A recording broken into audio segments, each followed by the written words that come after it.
আসসালামু আলাইকুম। কেমন আছেন সবাই? আশা করি ভালো আছেন। আপনাদের তো আমি খুব ভালো আছি। আজ ঢাকা থেকে রওনা হচ্ছি মানিকগঞ্জের উদ্দেশ্যে।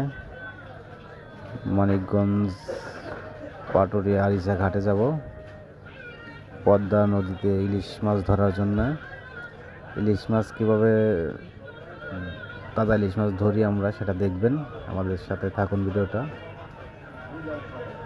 তো দেখুন, তাজা ইলিশ, একদম জ্যান্ত তাজা ইলিশ আমরা ধরেছি, লাফাচ্ছে তরতাজা ইলিশ।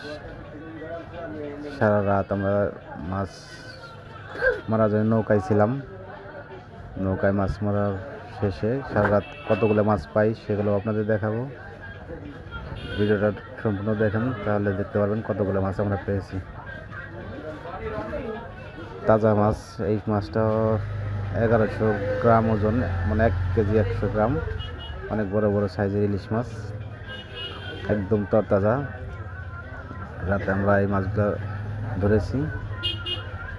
দেখুন, একদম রূপালী ইলিশ, ডিম হয়েছে পেটে, অনেক সুস্বাদু ইলিশ মাছ, তরতাজা। তো সারা রাত মাছ মারার পর সকালে যখন আমরা মাছগুলো নিয়ে আসছি বাসায়, তখন দেখুন কতগুলো মাছ পেয়েছি। এই মাছগুলো আমি পেয়েছি সারা রাত পরিশ্রম করে। টোটালে মাছ ছিল 48 পিস। তো অনেক মজা হয়েছে সারা রাত গল্প, মাছ ধরা। আর আমার সাথে থাকবেন, দোয়া করবেন।